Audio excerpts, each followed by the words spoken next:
Selline võiks siis välja näha uus alus, mis reisijaid hakkab teenindama eeldatavalt alates 2028. aasta lõpust Virtsu Kuivastu liinil. Tegemist on täiselektrialusega, mis valmib Poola ühes suuremas laevatehases Krist. Täna kirjutasid osapooled alla laeva ehituslepingu.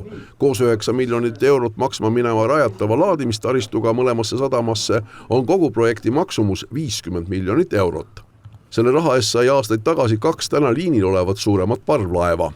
Maailm liigub sinna poole, et igasugune energia kokkuhoid on väga tähtis ja samas ka just nagu rohelise energia kasutamine. Ja ma arvan, et see parvlaev, elektriline parvlaev on väga õige samm tuleviku suunas just pika vaatega, sest et kui meil on oma kalda elekter ka loodud, siis sinna juurde, kui on näha, et on pidev kasutus, siis ma olen kindel, et sinna juurde tekib ka elektri tootmine. Seda näitavad ka praegu need igasugused tehaste projektid, et kes tahab suurt tehast teha, siis mõtleb juba kompleksselt, et kus on see energia tootmine ka juures. Nii et kindlasti on see õige samm, kui just pikka perspektiivi vaadata. Uus planeeritav laev on aga oluliselt väiksem kui tänased alused. Näiteks reisijakohti on täna käigus laevadega võrreldes alusel 650 asemel 380. Autokohti vähem 40, kokku 110. Oluline tagasiminek. Statistika, mis meie kasutuses on, räägib sellest, et ligi 70% ajast on tänased laevad ainult poole võrra koormatud, mis puudutab reisijate arvu. Nii et suur osa ajast saab see laev kindlasti kõik reisijad õigeaegselt ära viidud ja kui vaja, siis saab operaator panna ka 3. laeva liinile, nii et see annab meile natukene või operaatorile sellist paindlikkust juurde kogu selle veo korraldamisel. Laeva planeeritav jääklass on samuti nõrgem kui täna käigus olevatel alustel. Küll on aga kõik tehtud selleks, et praam saaks liikuda vajadusel ka Rohuküla Eltermaa liinil.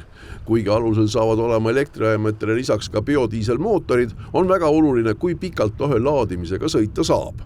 Laeva planeerimine on väga keeruline tehniline protsess. Suures plaanis ütleme nii, et igal sadama siis peatumisel automaatne laadimissüsteem ühendub laevaga ja peab andma elektrit 7 minuti ulatuses täisvõimsusel, mis siis akudesse energiat salvestab. Ja ütleme nii, et kui laev alustab päeva esimest reisi täiesti täis akupakiga, siis pidevalt sõites ja iga reisi vahel natukene juurde laadides jõuab ta siis õhtul tasemele, kus akude mahutavus ei tohiks langeda alla 20%. Kui palju laeva kasutamine saab olema erinev täna käigus olevatest diiselalustest, ei tea täpselt ilmselt keegi, sellepärast et energiahinnad on kogu aeg väga kiires muutumises. Lihtne näide on see, et see olemasolev Regula on 64% või õigemini uus on siis 64% efektiivsem energia mõttes ja see oligi ka Euroopa Liidu poolt üks nagu võrdlus number, et rahastus tuleb Euroopa Liidust sel juhul, kui te teete täpselt sellise parema energiakasutusega laeva. Euroopa Liit rahastab aluse tellimist pea poole projekti kogu maksumusest, panustades sinna 28 miljonit eurot.